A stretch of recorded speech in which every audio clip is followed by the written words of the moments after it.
The clouds hung low over Manhattan, like a gray wool blanket smothering the skyline. From the 52nd floor of Blake Tower, the city's elite financial epicenter, Edward Blake, 36-year-old tech tycoon and CEO of Cornet Systems, sat behind a smoked glass desk reviewing projections for a multi-billion-dollar merger. His office was cold, sleek, clinical just like him. Floor-to-ceiling windows framed the city like a living painting. But Edward barely glanced at it. For him, the world was numbers, logic, risk, reward. Everything else was a distraction, especially emotions. He believed in control. He was the master of his fate, the captain of his empire. In his world, there was no room for chaos, no room for surprise. But what happened that afternoon shattered that belief. The office door creaked open slowly. Hazel Monroe, 28, stepped in. Her wavy auburn hair framed a face that had once been the only warmth in Edward's sterile world. Dressed in a simple gray sweater and jeans, she looked out of place among the suits and glass. But she had never belonged to that world anyway. In her hand, she clutched a single sheet of paper, trembling just slightly. Edward looked up for a brief second, expression unreadable. "Hazel, you're early." She nodded, trying to find her voice. I need to talk to you." He gestured toward the chair across from him, but didn't stand. Instead of sitting, she took a deep breath and held out the paper. It was a doctor's note, confirming what she already knew. "I'm pregnant," she said softly. The room fell into a silence so deep it felt like time had stopped. The only sound was the hum of the air conditioning. Edward blinked once, then twice, and then he returned his gaze to the screen in front of him, typing something. Hazel's stomach sank. "You're pregnant," he repeated, as if the word were foreign. "Yes," she replied, her voice growing firmer. "About 9 weeks." He closed the laptop with a soft click, leaned back in his chair, and folded his arms. His expression was still unreadable. "You know I don't want children." Hazel's breath caught in her throat. "I wasn't asking you for anything. I just thought you should know." She hadn't expected roses or a proposal, but she had hoped for a flicker of something. Concern, shock, even fear. But there was nothing. Just a man who had long since buried every feeling he had. Edward stood slowly, walking around the desk until he was just a few feet from her. His presence was towering, commanding, intimidating. He spoke quietly, like he was negotiating a deal. "You have a choice, Hazel, the baby, or me." Hazel's mouth opened slightly. She thought she had misheard him. "What? You heard me," he said, hands in his pockets. "I've built my entire life around control, discipline, freedom. A child doesn't fit into that equation. I never asked for this, and I won't be a part of it." Hazel took a step back. Her vision blurred for a moment. "And if I choose the baby?" she asked, barely above a whisper. Edward's answer came with no hesitation. "Then you walk out of this office and out of my life." It was as if her heart had cracked wide open, but no tears came. She felt oddly calm. Maybe because, deep down, she had always known who Edward was. She had just hoped she was wrong. Hazel folded the paper slowly and tucked it back into her coat pocket. She looked him in the eyes one last time. "I choose the baby." Then she turned and walked away. No shouting, no slamming of doors, just the soft sound of her shoes against the marble floor. Fading into silence, the rain came down in soft sheets as Hazel stepped off the Greyhound bus. Everything she owned was stuffed into a duffel bag and inside her coat. Her hand rested protectively over her small, growing belly. She had no job, no family, no plan, just a baby and a heart that had refused to break in front of Edward Blake. Portland was quieter than New York, softer. The air smelled like pine and wet pavement. Hazel had chosen it randomly. She had needed somewhere far, somewhere green, somewhere her child could grow up without skyscrapers or cold hearts. She found a room in an old house that had been converted into a boarding home. The landlady, Martha, was a retired nurse in her 70s who took one look at Hazel and said, "You're staying for dinner." Hazel got a job waitressing at a small cafe 2 blocks from the house. She worked double shifts, kept her head down, and started reading every parenting book she could find. Nights were hard, Loneliness crept in like winter wind, especially when she felt the baby kick for the first time. But she held on. She whispered to her growing belly, "You are loved. You are wanted. You are enough." Edward continued to build his empire. The merger went through. Cornet stock hit a record high. He was featured on the cover of Forbes under the headline, "The Cold Mind." That conquered Silicon Alley. When colleagues asked about Hazel, he said she'd moved on. When his mother asked rarely, he changed the subject. But every so often, in the quiet hours before dawn, when even the city was still, Edward's eyes would wander to the photo frame on his bookshelf, the one that used to hold a picture of them from their weekend in Cape Cod. Now it was empty. But he told himself he had made the right decision. Children were unpredictable, emotional. They needed love, time, vulnerability, things he had spent his whole life avoiding. Besides, Hazel was strong. She'd be fine, wouldn't she? On a rainy night in early November, Hazel gave birth to a healthy baby girl. She named her Lily Grace. The nurse placed the newborn on her chest, and Hazel wept for the first time in months. Not from fear, not from regret, but from the overwhelming, all-consuming love that bloomed in her chest. In that moment, she knew Lily was her miracle, her reason, her redemption. She took night shifts at the cafe and cleaned houses during the day. Every dollar went to rent, baby supplies, and saving for a future where Lily could go to school without worrying about how much milk cost. Hazel had traded a millionaire's lifestyle for sleepless nights and second-hand clothes, but she had never felt richer. Hazel didn't know that life was about to twist again. She didn't know that Edward Blake, the man who had chosen ambition over family, was about to walk into a conference center in Portland to give a keynote speech about innovation and risk-taking. She didn't know that Lily, now a bubbly, curious little girl with big brown eyes just like his, was going to wander away from her during a street fair on the very same weekend and end up face-to-face with a man she'd never met, but who shared her dimples. And Edward, he didn't know that the one thing missing from his perfect, calculated life had been walking this earth for 3 years, calling someone else daddy. But that is where everything begins again. The Portland sun had finally decided to show its face after 3 straight days of rain. The streets gleamed, drying slowly under golden light, and the city buzzed with a quiet kind of joy, one that came when people finally felt the warmth on their skin again. Hazel stood at the edge of the neighborhood street fair, holding Lily's tiny hand. Now 3 years old, Lily had her mother's heart-shaped face, but her father's piercing brown eyes. Hazel tried not to think about. She had long accepted that Edward was a part of their past, a chapter closed, a door gently pulled shut, even if it had never truly locked. "Can I go look at the balloons, Mama?" Lily chirped, pointing toward a small booth where a young man was twisting balloon animals for a group of giggling kids. Hazel knelt, brushing a stray curl behind Lily's ear. "Only right there, where I can see you. And don't wander, I promise." Lily beamed, then skipped off in her bright yellow dress, arms swinging freely, joy radiating from her like sunlight. Hazel turned to the booth behind her, examining handmade candles, chatting with the local vendor, unaware of the growing stir across the square. At the city conference center 2 blocks away, a tall man in a fitted navy suit stepped onto a temporary stage, gripping a microphone like he gripped most things in life with precision and control. Edward Blake was not a man used to second-guessing himself. He had built a billion-dollar empire from scratch, sold out theaters for his keynotes. Investors flew across oceans just to shake his hand. And yet today, for reasons he couldn't quite name, there was a strange tension behind his eyes, a pressure he couldn't explain, like something was about to shift. Portland felt unfamiliar. Less glass, more trees.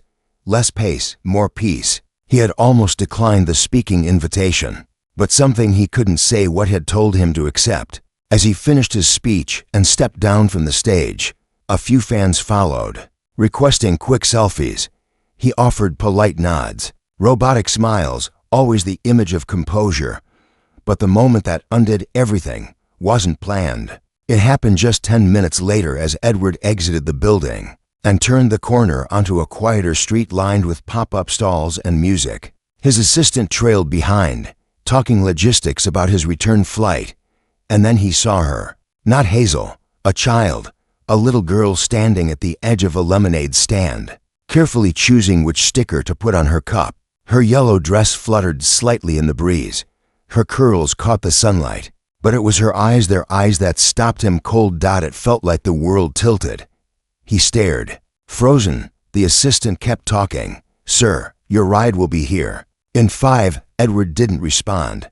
The little girl laughed, turning to show her cup to another child beside her. Her voice carried through the street like music.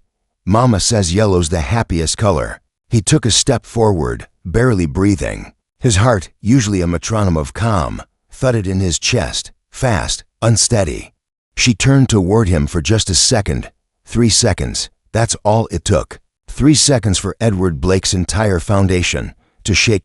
Because in those 3 seconds, he saw himself, not the cold, polished man in the mirror every morning, but the boy he used to be. The one who'd once dreamed of family before success taught him it was a distraction. The one who thought love made you weak, so he buried it under ambition.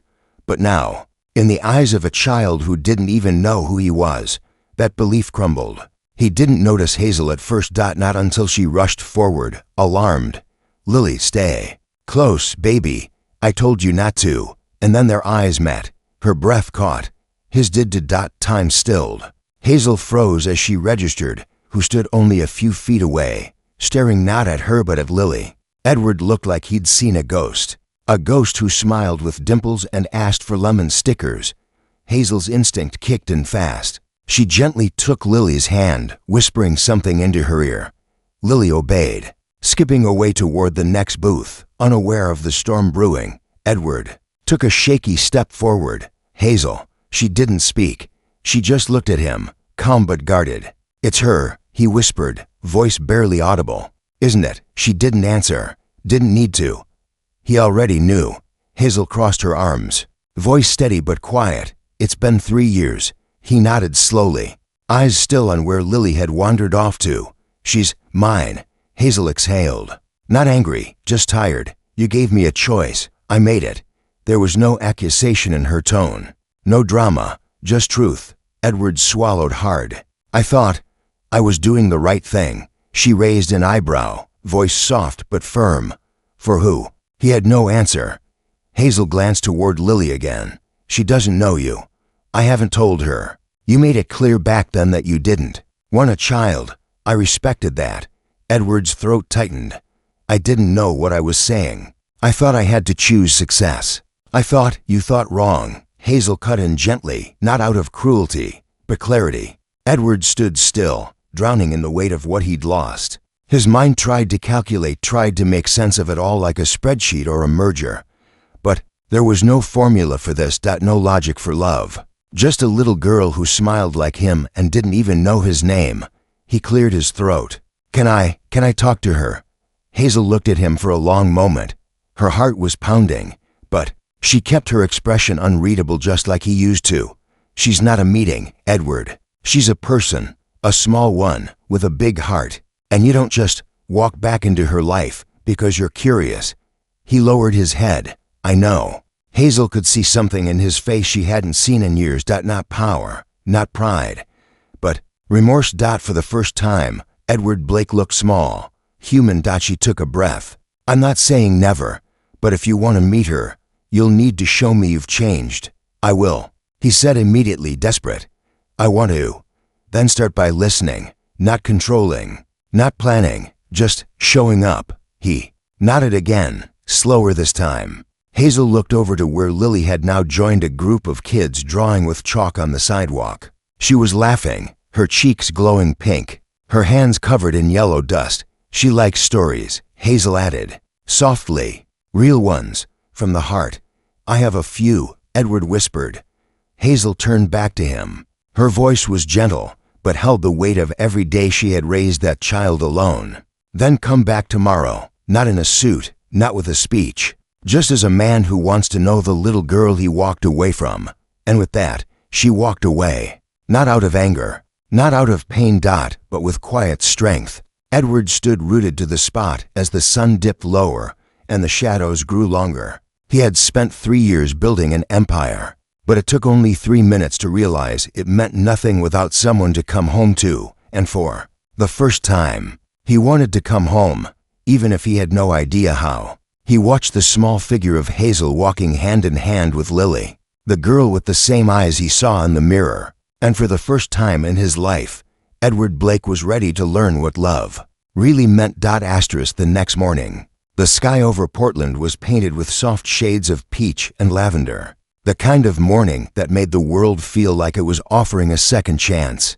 Edward stood outside the modest cafe on the corner of 7th and Pine, the place Hazel had mentioned in passing during their last conversation years ago. He wasn't sure she still worked there, but something inside told him to try. He wasn't wearing a suit this time, no designer watch, no assistant trailing behind, just a navy sweater, dark jeans, and a heart that felt like it was learning how to beat again. Inside, the bell above the cafe door chimed as he walked in. The smell of fresh coffee and baked bread wrapped around him instantly, grounding him in a reality he had long forgotten. Behind the counter, a familiar voice laughed softly. Hazel. Her hair was pulled up in a loose bun, an apron tied around her waist. She moved with ease, balancing plates, taking orders, smiling at customers with a warmth that felt real, so different from the calculated charm of boardrooms and business deals she saw him the moment he stepped in, and her expression froze for just a second, not in fear, not even in surprise, just the slight tightening of someone bracing for something uncertain. Edward offered a small nod and moved to the end of the line, waiting like everyone else. No special treatment, no name dropping. It was a small gesture, but Hazel noticed. When he finally reached the counter, she looked him in the eyes and said, "You came." "I said I would," he replied quietly. "I meant it." She glanced at the clock. "I have a 15-minute break in 10. Can you wait?" "I'll wait all day if I have to."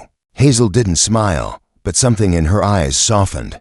She poured him a black coffee, placed it on the counter, and whispered, "Sit near the window." He nodded and found a seat facing the sidewalk. Outside, kids rode scooters. A couple walked their dog, and the world moved as if nothing extraordinary was happening. But inside Edward, everything was changing.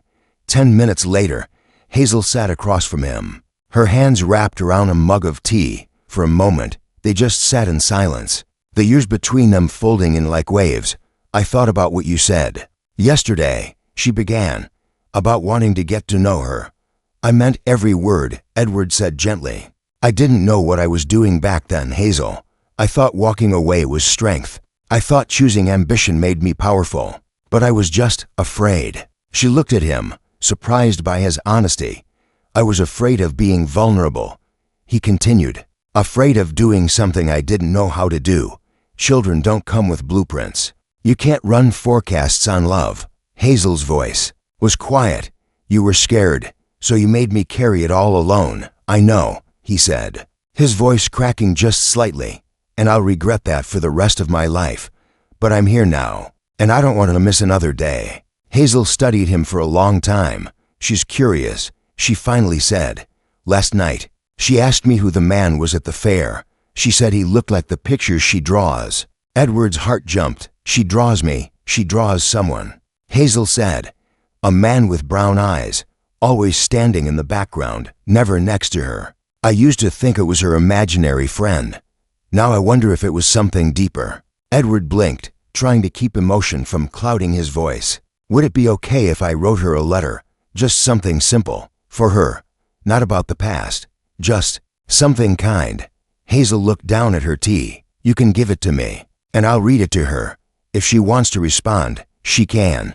He nodded. It wasn't much, but it was a beginning, and Hazel added, "There's a community park just a few blocks from here. I take her there most evenings after dinner. If you want to see her from a distance, quietly, just to understand who she is before you introduce yourself, I'll allow that."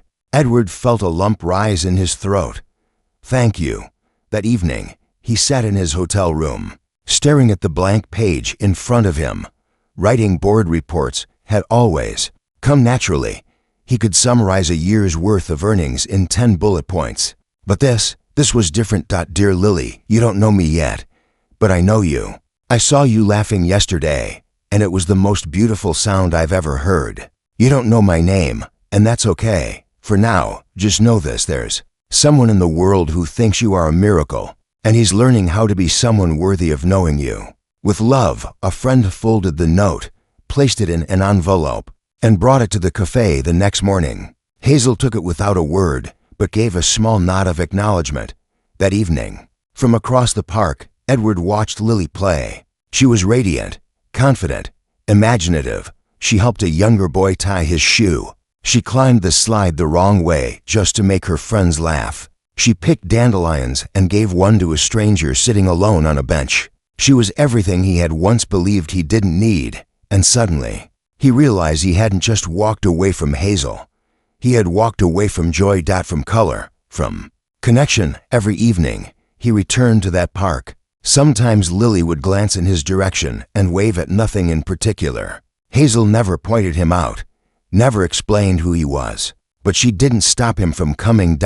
And in those quiet moments, something began to heal in Edward. He began volunteering at the local youth center, helping with homework, teaching coding workshops. The staff didn't know who he was, not really, just a man who said he wanted to give back. He found comfort in service, in building without a boardroom, in connecting without contracts. 2 weeks passed before Hazel approached him in the park and said, "She wants to meet you, properly." His heart raced. "Really?" Hazel nodded. "She says you feel familiar. I think she senses something." Edward looked toward the swings where Lily sat, her legs kicking gently at the air. Her hair glowed in the amber light of the setting sun.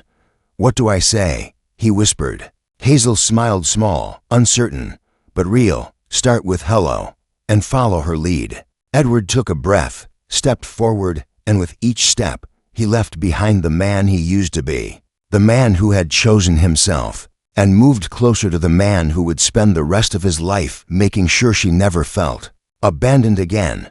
"Hi," that was all he managed to say. One word, a breath. Really, barely louder than the breeze rustling through the trees above the swings. Lily glanced up from where she was gently dragging her sneaker toes through the dust beneath her. Her bright eyes met his, steady and unafraid. "You're the man from the fair," she said matter-of-factly, as if she'd known this moment would come. Edward nodded, his hands tucked nervously into his pockets. "Yes, I saw you there. You looked happy." "I was," she smiled. "Mama let me eat the cotton candies." He chuckled softly, easing into the bench beside her, leaving a respectful distance. "Sounds like a great day." It was. She paused. "Why do you keep coming to the park?" Edward hesitated. 3 weeks of watching her from afar, and now here she was, direct and open in the way only children could be. "I guess I was hoping I could be your friend," he said carefully. Lily tilted her head. "You seem nice, but Mama says I have to be careful with people who show up too suddenly." "She's smart," Edward said. "She's right." Lily studied him for another moment. "You write nice letters." He smiled. "You liked it?" She nodded. It was short, but warm, like pancakes on Sunday. That made Edward laugh. A real laugh, the kind that surprised him with how human it felt. They sat in silence for a few moments, watching other kids run past them, chasing bubbles. Lily turned to him again. "Do you have kids?" His heart skipped. "I know. I don't." "Oh," she said thoughtfully. "So you're just lonely?" Edward blinked. No one had ever asked him that before. Not investors, not journalists, not even friends, if he could call them that. "Maybe," he whispered. "A little." Lily nodded with the wisdom of someone far older than 3 years. "It's okay. Sometimes Mama is lonely too, but then she hugs me and says we're enough." Edward swallowed the lump rising in his throat. He looked at her small hands gripping the swing chains, her messy ponytail, her scuffed shoes. She was everything fragile and everything strong, all at once. "I think your Mama is the bravest person I've ever met," he said. "She is." Lily smiled proudly. "She makes up songs when she does dishes. She never lets the toast burn. And she says I'm magic." "She's right," he murmured. Lily leaned back and began swinging gently, toes lifting from the earth. "Are you gonna keep coming to the park?" she asked. "If it's okay with you," Edward replied. She thought for a second. I guess so. But you have to push me next time. He smiled. It's a deal. Later that evening, Hazel watched. From the path near the trees, arms crossed, heart full of something she couldn't quite name. Not fear, not regret. Something warmer. Something like hope. She saw Edward kneel to tie Lily's shoelace when it came undone. Saw her point at the sky and giggle. Saw the soft expression on his face, one she had never seen in the man she once knew. This man was different.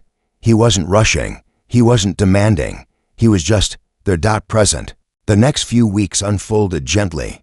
Edward came by often, always asking permission first. Sometimes he brought picture books, and he'd read while Lily curled up beside him. Other times he came with a picnic blanket and 3 sandwiches, peanut butter, turkey, and grilled cheese, and let her pick which one he'd eat. Hazel watched it all happen like someone witnessing spring slowly bloom after a long, unforgiving winter. And one evening, while Lily napped inside and Edward sat on the porch steps sipping tea Hazel had offered, she finally asked what had been on her heart for weeks.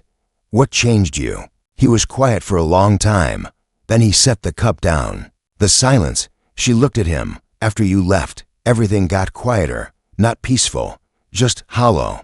I'd sit in my penthouse, look out over the city, and realize I had built a world too high for anyone to reach me. I didn't even notice how lonely I was until you were gone." Hazel looked down. "I tried to let go of who you were. I really did." "I know," he said softly. "I let go of who I was too." She met his eyes. "Do you still see her as a disruption to your life?" "No," he said without hesitation. "She is the life I never knew I needed." Hazel blinked against the tears that threatened to surface. Not sadness, just the weight of 3 years of holding everything together finally beginning to lift. And in that moment, something shifted between them. Not a rush back into the past, but a quiet step forward into a future that was still uncertain, but no longer impossible. That night, Hazel placed a small photo on her nightstand. It was Lily on the swing, and beside her, smiling awkwardly, was Edward. She didn't frame it for nostalgia. She framed it because sometimes the most beautiful stories are the ones you never thought you'd get to tell. The rain had returned to Portland. Not the heavy, stormy kind, but the gentle drizzle that made everything feel softer, slower, more reflective. It tapped lightly against the cafe windows as Hazel wiped down tables, her apron dusted with flour from the morning's muffin rush. Outside, the streets were quiet, but her heart was anything but. Every day for the past month, Edward had shown up, not just to see Lily but to help. He'd repaired a broken chair at the cafe without being asked, cleaned up after a burst pipe in the basement, donated books to the local school where Hazel volunteered. He didn't boast or explain, he just showed up. And for a man who once defined love in terms of loss, this was his redemption. Silent, steady, real. But Hazel couldn't ignore the questions growing louder in her mind. Was he doing this out of guilt? Out of love? Was it safe to let her guard down? Again, her thoughts were interrupted by the familiar sound of Lily's laughter. The front door opened with a gust of wind, and Lily ran in, cheeks flushed pink from the cold. Behind her, holding a damp umbrella and a plastic bag of pastries, was Edward. He looked soaked, windswept, tanned, more alive than Hazel had ever seen him. "I told Daddy you liked the raspberry ones." Lily grinned, bouncing excitedly. Hazel froze. That word, Daddy. It hadn't been rehearsed. It hadn't been planned. It had just happened. Edward's eyes widened slightly, meeting Hazel's across the room. She didn't speak. Neither did he. Lily, oblivious to the weight of what she'd just said, hopped up onto a stool and reached for a pastry. Hazel finally walked over, drying her hands on a cloth. Her voice was quiet. "She's been calling you that for long." Edward shook his head, still stunned. "No, this is the first time." Hazel's lips pressed together, 1,000 emotions crashing into one another. She said it so naturally. Edward lowered his gaze. "I don't know if I deserve it." "Maybe not," Hazel replied honestly. "But she gave it to you anyway." He looked at her, his voice raw. "What do I do with that?" Hazel folded the cloth slowly. "You cherish it. You live up to it. Every single day, outside." The rain grew heavier, casting the world in a watercolor blur. Later that evening, Edward sat in the tiny living room of Hazel's home. Lily had fallen asleep curled between them on the couch, her favorite stuffed bunny in her arms. A movie played softly in the background. Long forgotten, the only sound was Lily's gentle breathing and the soft hum of the heater. Hazel looked at Edward, her voice barely above a whisper. "She trusts you." "I would never break that," he said without hesitation. Hazel leaned back, arms crossed tightly over her chest. "3 years ago, I left without asking you for anything. I didn't want money. I didn't want apologies. I just wanted to protect her from a world that didn't want her." Edward's jaw clenched. "I was that world." "Yes," she said, not unkindly. "You were." He didn't flinch. "I was angry for a long time," Hazel continued. "At you, at myself, but mostly at the silence." Edward looked down. "Hazel, I know I can't rewrite what I did, but if you let me, I'll spend the rest of my life proving I've changed." She didn't answer right away. Instead, she looked at Lily, safe, warm, dreaming, and felt the familiar ache of being both fiercely protective and desperately hopeful. "I believe people can change," she said quietly. "But it's not about what you say. It's about what you do when no one's watching." "I know," he nodded. "That's why I've been doing this the slow way." Hazel turned to him. "So why are you still here?" He blinked. "What do you mean? Why haven't you gone back to New York, to your empire?" He hesitated. "Because none of it matters anymore. Not the boardrooms, not the titles. None of it feels right if she's not part of it. If you're not." Hazel studied him carefully. This wasn't the man who once gave ultimatums. This wasn't the man who measured love in terms of inconvenience. This was someone new, someone still learning, still trying. "I don't know what this is yet," Hazel admitted, "but I see what it's doing for her, and for you, and I don't want to close the door." Edward looked up, hopeful. "You're saying we have a chance?" "I'm saying you have a chance to be in her life," Hazel clarified. "What happens with us, that's going to take time. Real time, and real effort." "I'm not going anywhere," he said quietly. A few days later, Lily stood on a small stage at her preschool's family day. Each child had to say one thing about the person who made them feel safest. When it was Lily's turn, she stepped up with her bunny clutched tightly to her chest. "My mama makes me pancakes and sings to me. She's my sunshine," Lily said proudly. "And I also have a daddy now. He reads books and fixes things and comes to the park even in the rain. He makes me feel full." Edward sat in the audience, blinking fast.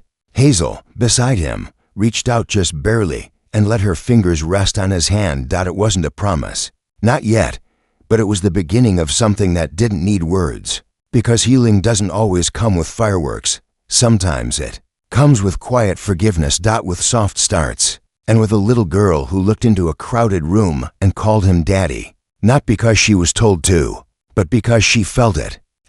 Lily's voice still echoed in Edward's mind as they walked home that evening, her tiny hand swinging between his and Hazel's. The air was cool, but something warmer had settled between them, an invisible thread, weaving a family from fragments once shattered.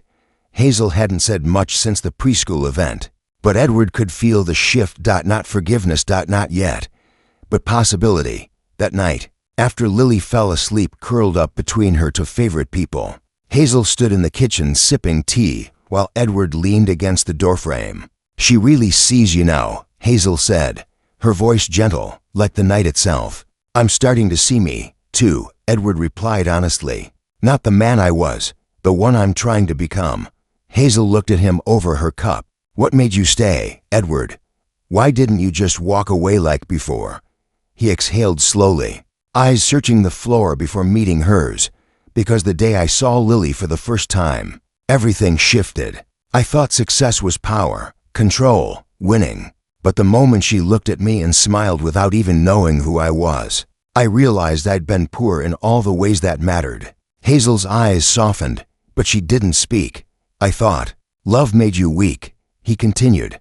"That vulnerability was a liability. But Lily, she cracked me open without trying. And you were always strong. Even when I wasn't." Hazel set down her cup. "I had to be," she said simply, "because someone had to be strong for her. I want to be that someone now," he said, You want a second chance? No, Edward shook his head.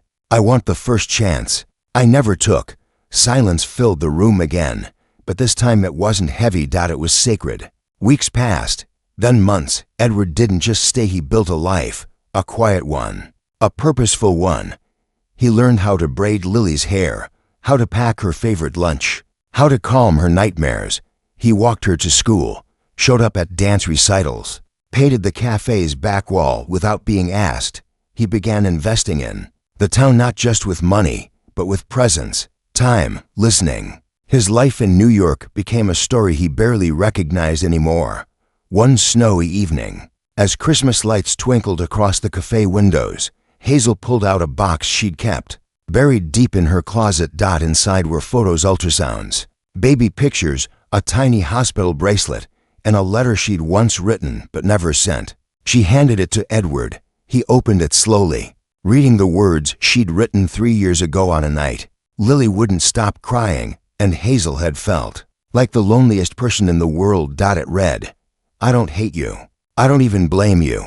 I just wish you could see her, really see her. The way she looks at the sky like it's made just for her. The way she fights sleep because the world is too beautiful to close her eyes. You missed her first steps, her first laugh, her first birthday.